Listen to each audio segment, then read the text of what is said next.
Jadi Umar bin Al-Khattab bin Nufail Al-Qurashi Al-Adawi, iaitu Abu Hafs, Khalifah Islam yang kedua, Ar-Rashidin, Amirul Mukminin, Al-Fariq ataupun Al-Faruq.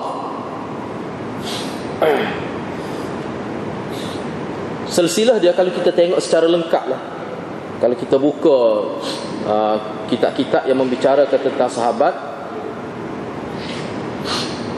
kalau kita tengok silsilah misalnya, ini hak lengkap dia, ini saya ambil, ini hak tidak lengkap. Kalau kita tengok dalam kitab-kitab berkenaan dengan tabaqat misalnya, ataupun kitab-kitab yang membicarakan khusus tentang sahabat, dia akan sebut silsilah Sayyidina Umar itu secara lengkap lah. Jadi kalau lengkapnya gini, Umar bin Al-Khattab bin Nufail bin Ad Al-Uzza bin Riyah bin Abdullah bin Quds bin Razah bin Adi bin Ka'ab bin Lu'ay bin Ghalib Al-Qurashi. Jadi kalau kita tengok silsilah Sayyidina Umar, sebenarnya dia ada bersambung, dia ada berjumpa dengan silsilah keturunan Nabi SAW pada Ka'ab bin Lu'ay. Mana kalau kita tengok silsilah dia, kalau kita teliti silsilah Sayyidina Umar ni, dia bertemu dengan silsilah Nabi SAW pada datuk yang ke berapa tu, kalau kita banyak tu, yang ke-10, yang ke-9 iaitu Ka'ab bin Lu'ay. Situ dia bertemu dengan silsilah Nabi SAW. Dan dia ni keturunan Quraisy. Keturunan Quraisy. Jadi perkara ini sangat penting, sangat penting. Silsilah ni dia berkait sebenarnya dengan agama kita, walaupun secara tidak langsung. Banyak perkara kita boleh guna ilmu nasab dan keturunan ini, khususnya dalam kisah Sayyidina Umar ni sendiri. Beberapa kali dah saya sebut sebelum ini, salah satu ilmu yang digunakan untuk menafikan bahawa Sayyidina Umar telah membunuh anak lelaki, anak perempuan dia tu, adalah kerana melihat kepada sanad, kepada silsilah dia. Sebab tak ada seorang pun ahli sejarah dan ahli yang mahir dalam ilmu silsilah Arab ini menyebutkan bahawa ada orang Quraisy bunuh anak. Tidak boleh dibuktikan. Jadi bila tidak boleh dibuktikan, maka tertolaklah pandangan yang menyebutkan bahawa Sayyidina Umar ni bunuh anak perempuan. Bahkan tak ada orang lain yang bunuh anak perempuan ni di Mekah ni. Kalau ada di kawasan Badawat, kawasan kampung. Jadi perkara betul itu tidak lihat lagi dari segi sanad riwayat itu. Mana kalau kita guna ilmu sanad, ilmu keturunan, ilmu nasab, itu sudah tertolak pandangan itu. Jadi Sayyidina Umar ini terkenal lah, sebelum Islam beliau sangat keras memusuhi Islam dan orang Islam. Itu biasa disebut dalam biodata Sayyidina Umar ni, dia seorang yang kerah. Memang dia ni orang jenis orang yang backing, orang yang tegas, jenis seorang yang kerah lah. Beliau merupakan salah seorang bangsawan Quraisy dan merupakan duta kepada mereka. Kedudukan beliau bagaikan menteri luar sebuah negara. Dan dia ni memang seorang ahli diplomatik yang terkenal di kalangan orang Arab. Kalau nak berunding dengan kabilah-kabilah, dialah yang diletak di hadapan. Sebab ni dia, Sayyidina Umar ni, maka dia ada cukup lengkap watak sebagai pemimpin. Sayyidina Umar ni, Nabi SAW mendoakan kepada dia, Allahumma azzal Islam bi Umar bin Al-Khattab khasah. Itu doa Nabi pada berkait dengan Sayyidina Umar. Dan ada beberapa riwayat lain dalam bentuk yang berbeza. Ya Allah, ya Tuhanku, muliakan Islam ini dengan sebab Umar bin Al-Khattab secara khusus, khasah.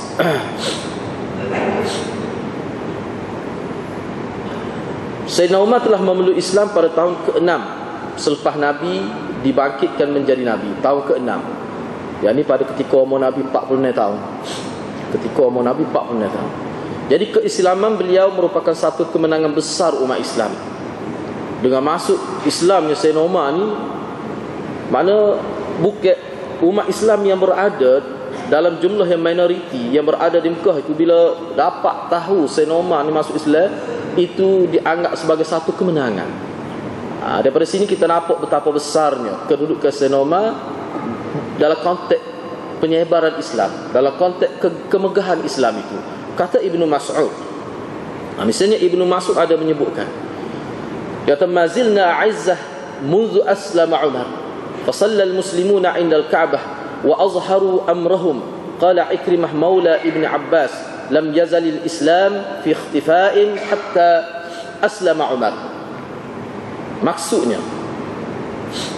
kita sentiasa berada dalam keadaan selesa, izzah, ada kekuatan semenjak Umar memeluk Islam.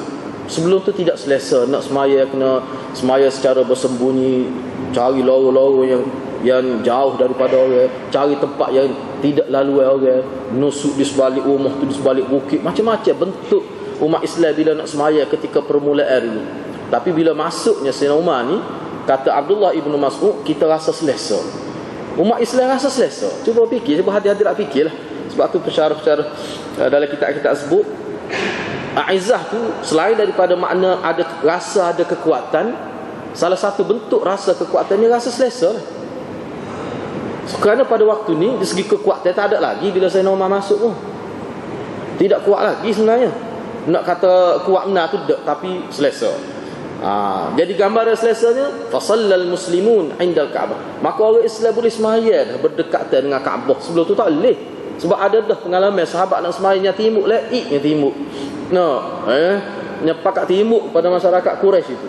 Itu kita boleh tengok dalam sejarah bagaimana sahabat cuba nak semaya dekat Kaabah. Sebelum tu tak boleh. Jadi umat Islam selepas itu boleh semaya dekat Kaabah. Dan wa azharu amrahum, dan mereka boleh menzahirkan perwatakan Islam mereka.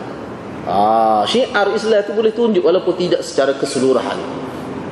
Kata Ikrimah, dia ni kira hamba bebasan Ibn Abbas lah, yang dikaitkan dengan Ibn Abbas. Sebelum Sayyidina Umar ni masuk Islam, mana Islam ni fi ikhtifa, berada dalam keadaan yang sepi, tersembunyi Islam itu. Tetapi bila Sayyidina Umar masuk Islam, barulah Islam itu nampak, boleh angkat kepala. Islam sentiasa berada dalam keadaan tersembunyi. Itu berada dalam keadaan tersembunyi kecuali selepas Umar memeluk Islam. Bila Umar masuk Islam itu baru umat Islam terasa boleh angkat kepala, boleh bernafas lega lah kita kata.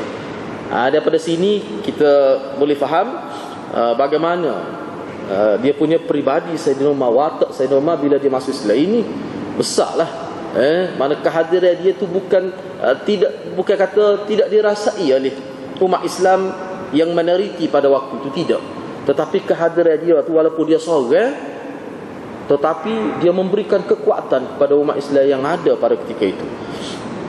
Itu bagi orang Islam. Bagi orang Islam.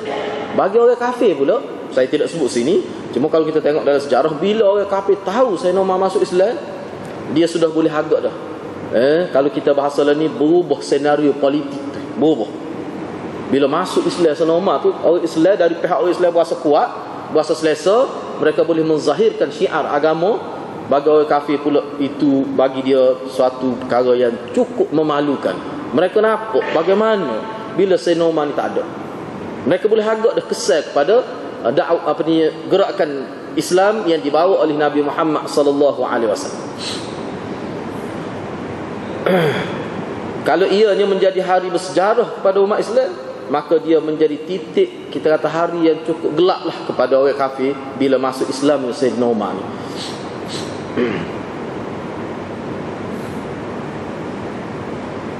Sayyidina Umar ni berhijrah ke Madinah dan menyertai semua peperangan yang dihadiri oleh Nabi sallallahu alaihi wasallam.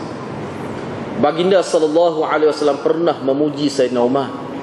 Innallaha ja'ala al-haqqa 'ala lisani Umar wa qalbi. Law kana nabiyyun ba'di, itu hadis lain, law kana nabiyyun ba'di lakana Umar.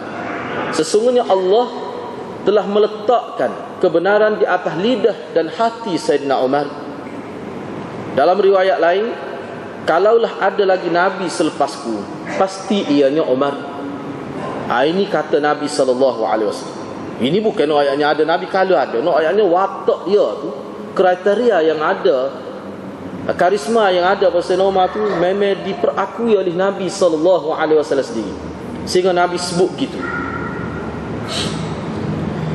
Beliau dan Abu Bakar, kita sebut Abu Bakarnya, sebenarnya Abu Bakar, dia tak ada kar tu, tapi dia jadi sebut dalam Melayu jadi gitu. Mana kalau kita nak jawab betul tak, BAKR lah. Abi Bakrin. Bukan Abi Bakarin. Jadi beliau dan Abu Bakar, gitu sebenarnya, tak ada A tu. Beliau yakni Sayyidina Umar dan Abu Bakar merupakan menteri Rasulullah sallallahu alaihi wasallam yang sentiasa memberikan pandangan dan diminta pandangan oleh baginda sallallahu alaihi wasallam. Ada beberapa ayat Al-Quran yang turun membenarkan kata-kata beliau.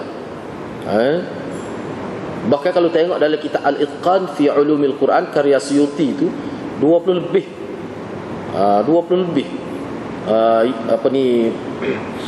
berlaku pandangan Sayyidina Umar, saranan Sayyidina Umar, kata-kata Sayyidina Umar dibenarkan oleh Allah. 20 lebih. Dia panggil muwafaqah Umar. Misalnya contohnya hijab, supaya isteri Nabi ni, kerana Sayyidina Umar kata isteri Nabi ni tak sesuai, orang mari khususnya lelaki mari boleh jumpa direct dengan dia, tak sesuai. Kerana dia isteri Nabi, kalau boleh biar ada satu sutrah, sebab tak sesuai pandangnya dia pada waktu itu. Tu ayat Quran. Makna minta supaya isteri Nabi bila bercakap ni, maknanya biar di sebalik tabir, jangan direct gitu. Tidak sesuai. Bukan ba'aurat, tapi di segi kesesuaian kemunasabahan tu. Jadi apa pandangan Sayyidina Umar tu diperakui. Turun sampai turun ayat Quran. Jadi waktu dia panggil muwafaqah Umar. Setengah-setengah ayat Quran tu serupa dengan kata-kata Sayyidina Umar. Waktu hari boleh tengok dia ada bab khusus dalam ulum Quran. Dalam kitab Imam Suyuti Al-Itqan fi Ulumil Quran itu dia panggil muwafaqah Umar. Dia mari hadis-hadis. Kita boleh tengok sini. Mana ayatnya kelebihan Sayyidina Umar. Jadi kalau Maulana Asri ni, dia dulu lama dah dia buat khusus fiqh Sayyidina Umar. Sebab Sayyidina Umar ni salah seorang yang afqah di kalangan sahabat, yang paling mendalam pemahaman dia dari pelbagai sudut lah, khususnya di segi fiqh. 2 jilid 2 jilid. Itu molek bagaimana pandangan Sayyidina Umar berkenaan dengan hukum fiqh ini.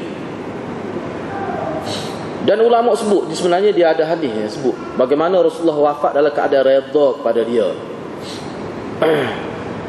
Jadi beliau ni menjadi pembantu Sayyidina Abu Bakar semasa pemerintahannya. Dia ni antara orang yang paling penting, penasihat. Penasihat yang utama kepada Sayyidina Abu Bakar semasa pemerintahan Sayyidina Abu Bakar. Beliau menjawab jawatan Amirul Mukminin pada tahun 12 Hijrah ni, kita kira tahun tidak kira bulan, kira tahun. Kerana Sayyidina Abu Bakar tu maknanya tak sampai 3 tahun. Khalifah Islam pertama yang menggunakan gelaran Amirul Mukminin.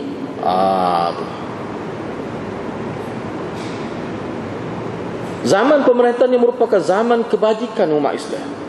Sebab zaman Sayyidina Abu Bakar tu dia tergendala kerana gejala murtad. Zaman Sayyidina Abu Bakar tu agak tergendala sikit penyebaran Islam kerana masalah isu riddah ini, isu murtad ini.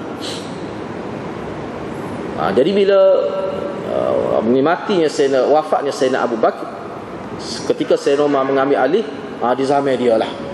Di zaman dia ni kira-kiranya zaman keemasan.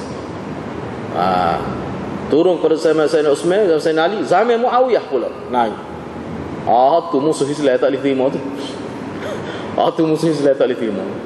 Dia kata sejarah rekaan. Zaman Sayyidina Abu Bakar, pertama sekali kerana masa pemerintah singkat. Zaman Sayyidina Umar 10 tahun lebih dia mengata. Zaman itu berkembang Islam, jatuh kerajaan-kerajaan besar pada waktu itu. Zaman itulah jatuh kerajaan Parsi. Mesir boleh pada Islam pada waktu itulah. Banyak benda-benda khurafat di Mesir dihapuskan zaman Sayyidina Uthman, zaman Sayyidina Umar. Zaman dia lah. Misalnya satu hak yang masyhur lah, dalam kitab disebut, misalnya Sungai Nil tu kan. Sungai Nil tu setiap tahun dia ada upacara syirik lah, puja dewa Sungai Nil.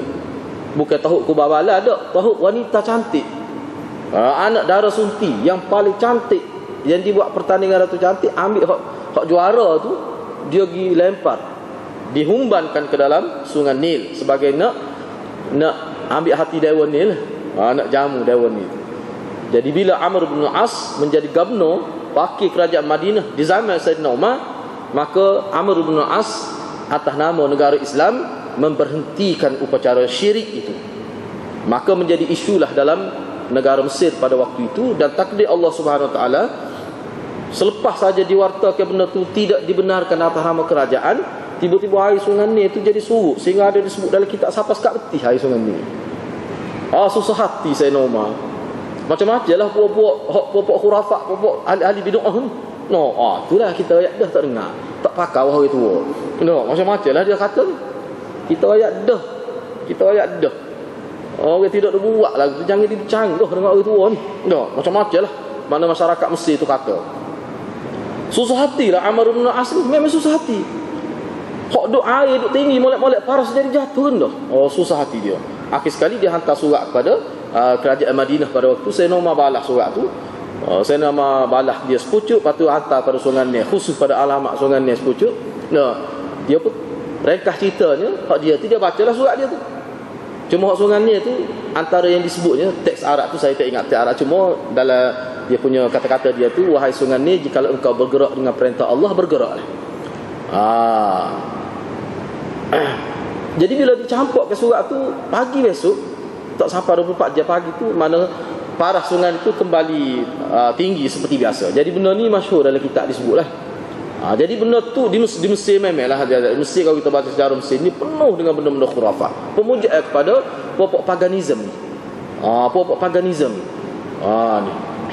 Pokok jenis sembah dewa ni. Ni teruk je.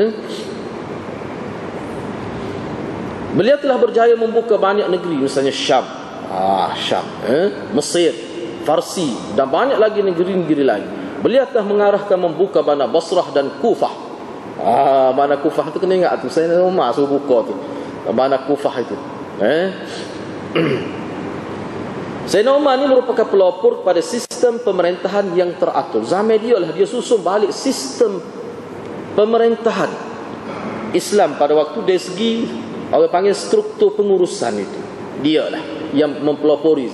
Beliau telah memperkenalkan sistem rekod untuk nama-nama orang Islam dan telah memberikan sumbangan sebagai balasan kepada jasa-jasa mereka yang berjuang dan membantu kerajaan Islam. Zaman Sayyidina Umar ni memang dia bui kepada prajurit Islam hak cedera, hak lumpuh, tak boleh, kepada balu-balu dia bui. Kepada ahlul bait Nabi sallallahu alaihi wasallam pun dia bui. Ada peruntukan khusus zaman Sayyidina Umar. Dan perkara ini berlarut di zaman Muawiyah. Zaman Sayyidina Utsman memang dia ada peruntukan khusus. Sebab tu kita tengok bila berlaku kes Karbala, bila Sayyidina Husain dibunuh oleh Syiah Kufah. Bila Sayyidina Husain dibunuh oleh Syiah Kufah dan Syiah daripada Mesir dan beberapa lokasi yang berdekatan.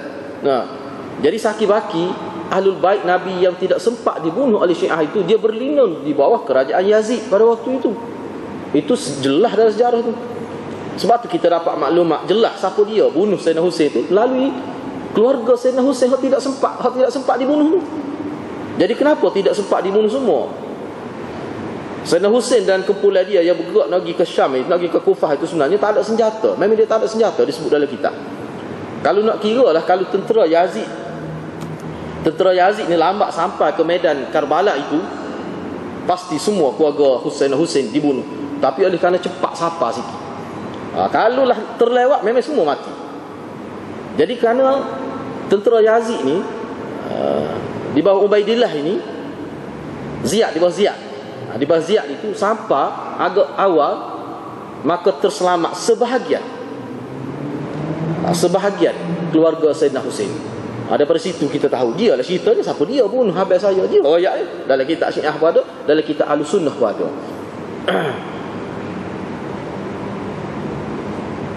Jadi zaman ni maknanya Sayyidina Umar ni dia buat satu peruntukan khusus kepada prajurit, balu-balu prajurit. Dia bui dalam bentuk duit dan sebagai sumbangan kepada mereka. Sayyidina Umar lah yang mula-mula menggunakan takwim hijri selepas mendapatkan persetujuan para sahabat yang lain. Pembaharuan yang dibuat banyak membantu menyelesaikan masalah umat Islam. Mencatat kepada cok mohon negara dengan tulisan kafa bil mauti wa'iza ya Umar. Jadi takwim hijri ni Sayyidina Umar lah mula-mula mempelopori. Takwim hijri ashab umat Islam dengan persetujuan hasil mesyuarat daripada para sahabat yang ada pada ketika itu. Jadi pembaharuan yang dibuat ni banyak membantu menyelesaikan masalah umat Islam. Jadi dengan dia buat satu takwim hijri dan diwartakan secara terbuka kepada wilayah-wilayah Islam dia berlaku penyelarasan dari banyak sudut, berlaku penyelarasan. Jadi memudahkan pengurusan. Tu. Jadi kalau tidak selaras tu payah nak guna takwa ni, guna takwa ni, guna takwa ni, jadi payah. Jadi bila dia buat gitu maknanya selaras dari segi pengurusan. Dan pada cok moho negara dia tulis tu kafa bil mauti wa'iza ya Umar. Cukuplah mati itu sebagai pembimbing, penasihat yang memberi motivasi kepada kamu wahai Umar. Jadi cok moho tu sendiri itu memberi satu peringatan. Jadi mana-mana pegawai-pegawai kajian ada sebagai moto lah. Seperti kita sini kan bersih, cekap, amanah misalnya kita tu sebagai contoh. Itu sebagai satu motivasi. Jadi benda tu molek lah. Tapi saya nak awak ni, nak ayatnya mati tu sendiri padat dah kalau nak jadi sebagai wa'izah, sebagai pembimbing, penasihat kepada kita. Sebab orang yang ingat kematian ni jadi juhkat lah, jadi baik, jadi terhindar daripada maksiat itu. Dari bentuk fizikal Sayyidina Umar ni, dia ni bertubuh tinggi dan berkulit perang. Berkulit perang, dia ni tinggi, antara sahabat yang tinggi. Dalam riwayat ada disebut kalau dia duduk ni hari Jumaat ni kan, ketika dengar Nabi berkhutbah tu, nampak kepala dia jongor gitu. Jongor ni ayat mana tahu bahasa itu tak? Mana nampak jelas kepala dia tu, tingginya dia. Mana kalau duduk tu kepala orang sekat bahu dia nampak terang, jelas nampak kepala dia tu. Mana tinggi, sana mana memang tinggi. Sana mana memang tinggi. Mempunyai janggut yang lebat. Meriwayatkan 537, setengah ulama kata 536 hadis. Setengah kata 537. Beliau telah dibunuh oleh seorang Majusi, hamba kepada Al-Mughirah bin Syu'bah ketika salat subuh pada tahun 23 Hijrah. Abu Lu'lu'ah tu lah. Al-Fairus, orang Parsi tu. Hamba kepada Al-Mughirah bin Syu'bah. Jadi tempoh pemerintahnya selama 10 tahun 6 bulan, kata Ibnu Mas'ud, kana Islamu Umar fathan wa kana hijratu nasra wa kana imaratu rahmatan. Ini kata-kata Abdullah Ibnu Mas'ud. Islamnya Umar adalah satu kemenangan, hijrahnya adalah satu pertolongan kepada Islam, dan pemerintahannya adalah satu rahmat pada umat ini. Ini kata-kata Abdullah Ibnu Mas'ud dalam nak menyimpulkan bagaimana bertuahnya umat Islam, bagaimana berjasanya Sayyidina Umar pada Islam, sehingga dia kata Islamnya Sayyidina Umar itu fathan, satu kemenangan. Hijrahnya Sayyidina Umar ke bumi Madinah itu merupakan satu bantuan, pertolongan kepada umat Islam. Dan imarah, yakni pemerintahan Sayyidina Umar itu merupakan satu rahmat pada umat ini. Ini gambaran Abdullah Ibnu Mas'ud. Sebab wurud hadis.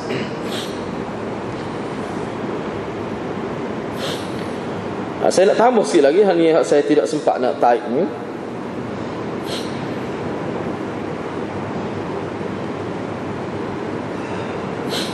Sayyidina Umar ni, kalau kita tengok dalam hadis-hadis berkenaan dengan manaqib, dia ni adalah tersenara sebagai 10 orang sahabat Nabi yang mubasyarah bil jannah.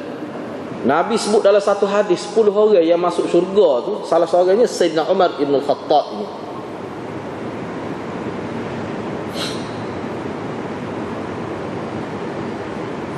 Beliau dipanggil Al-Fariq ataupun Al-Faruq kerana setelah dia masuk Islam, maka Islam terselah dan jelas yang mana batil, yang mana hak, yang mana tauhid, yang mana syirik, yang mana sunnah, yang mana bid'ah, tu jadi jelas.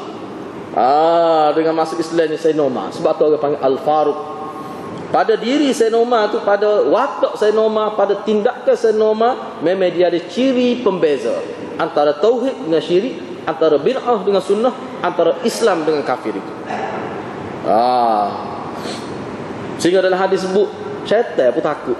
Mana kalau syaitan lalu ikut lorong ni, kalau nak Sayyidina Umar lalu ikut lorong ni, syaitan dia takut lorong lain. Sebab tu ulama kita kata Paklani tu, kalau dulu syaitan takut masa Sayyidina Umar hidup, bila Sayyidina Umar mati ni Syiah takut dia.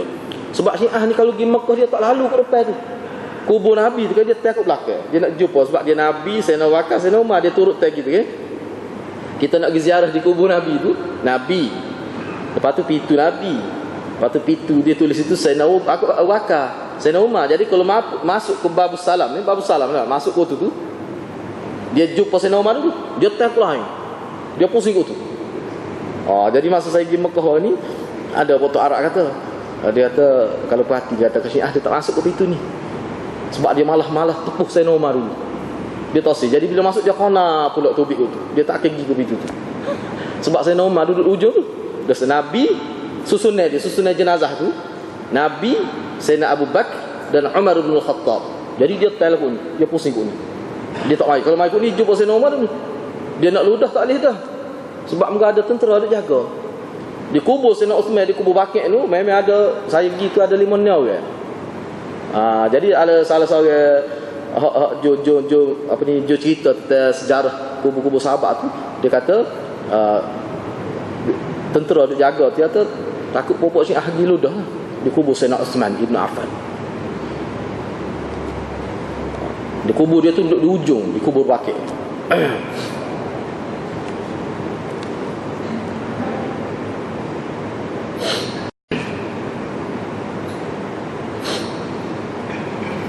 Setengah ulama menyebutkan bahawa beliau meriwayatkan 539 hadis. Jadi daripada jumlah hadis berkenaan 10 hadis diriwayatkan secara bersendirian. 10 hadis diriwayatkan secara muttafaq alaih. Muttafaq antara Bukhari dan Muslim. Mana orang panggil riwayat bersama. Bukhari dan Muslim itu 10 hadis daripada 539 hadis.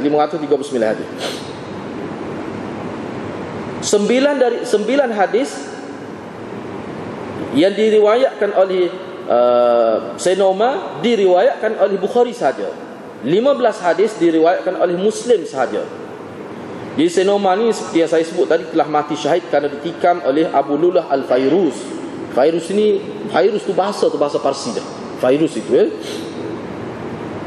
ketika beliau sembahyang subuh pada hari Rabu di akhir bulan Dzulhijjah tahun 223 Hijrah. Ketika itu umur beliau 63 tahun. Dikebumikan pada hari Ahad awal bulan Muharram tahun 24 Hijrah. Beliau sempat memimpin umat Islam selama 10 tahun 6 bulan. Jenazah Sayyidina Umar ibn Khattab telah diimami oleh Syuhaib radhiyallahu anhu. Jadi Syuhaib radhiyallahu anhu yang mengimamkan sembahyang jenazah. Beliau telah dikebumikan di samping Rasulullah dan Abu Bakar. Dalam kalau kita baca cerita tentang Sayyidina Umar ni, bukan dia seorang yang mati hari tu. Bukan dia seorang yang mati. Ketika Sayyidina Umar dibunuh oleh Abu Lu'lu'ah pada waktu subuh itu, bukan dia seorang. Sebab Abu Lu'lu'ah ni muka dalam gelap. Masa dia kita kata kalau bahasa Kelantan, masa dia libah pisah ke, beberapa orang sahabat lain yang kena tu. Dia kena di perut ni sampai tubik orang perut. Sebab pisah tu sanjak, pisah tu makin lawi ayah gitu. Pisah Parsi tu disebut dalam kitab. Bukan mari Mekah tu, pisah tu. Bukan mari Madinah, dia mari Parsi. Bakal bawa masa mari Parsi lagi tu dah. Mari dengan satu agenda dah. Bila dia nak itu Sayyidina Umar tu, beberapa orang sahabat yang kena. Sayyidina Umar lepas tu 3 hari setengah ulama kata wafat semua, menderita darah banyak tubik. Zaman tu dari segi perubatan apa setara mana ya ada. Kena di perut, dibeli kat sini dia kena. Masa dia libah pisah tu disebut dalam riwayat yang saya baca lah, kena beberapa orang sahabat Nabi dan ada yang wafat pada waktu tu. Atau kerut ke Sayyidina Umar tapi dia tidak mati selalu. Bahkan ada disebut pisah tu sendiri pun memang ada racun. Pisah tu sendiri pun ada racun. Disebut gitu